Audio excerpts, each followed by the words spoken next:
Hey guys! So today I want to focus on a natural ingredient that I've used over the years to maintain clear and healthy skin. We're going to be talking about honey. It's an amazing natural moisturizer. It's also one of the best natural remedies for acne-prone skin, for fading redness and scarring. It really helps to brighten up the skin and it gives it a beautiful glow. So today I'll be sharing different honey face mask recipes for various skin concerns. So let's go ahead and get started.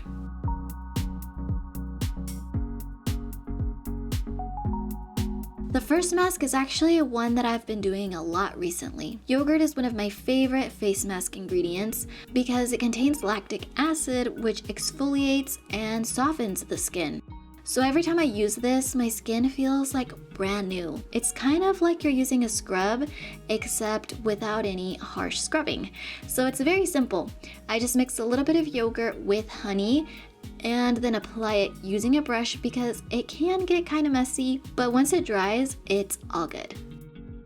And this is one of those kind of masks that I'll apply and leave on for an indefinite amount of time simply because it just doesn't feel like I'm wearing anything. And at the same time, it's working its magic. You guys already know oatmeal is one of my top DIY skincare ingredients. I use it all the time because it really does wonders on the skin. If you're struggling with things like acne, eczema, dry, or itchy skin, oats will be your new best friend. They also make the best natural face cleanser. So you can blend some into a fine powder. I find it makes it easier to apply, but you can also just leave them whole.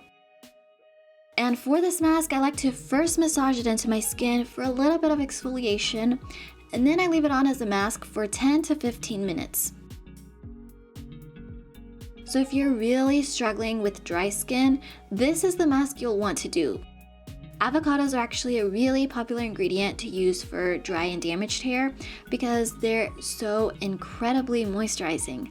And those same benefits apply to the skin as well. So what I do is mash half an avocado and then drizzle some honey on top, mix it all together, and apply this to the face. This one is so nourishing and it just feels really nice. It's gonna make your skin so soft. Another one of my favorite skincare ingredients is aloe vera. It's one of the most soothing, and it's the perfect ingredient to help repair and restore the skin. And just like honey, it's also a natural moisturizer. So just mix the two together and apply this to your face. This one feels really nice and cooling on the skin, and I love it because it leaves the skin glowing. So of course you can also just use plain honey. It makes a really great mask on its own. But if you want to add more benefits, these are some of my favorite combinations. So let me know in the comments which one you'll be trying out first. Thank you guys so much for watching, and I will see you all in the next one.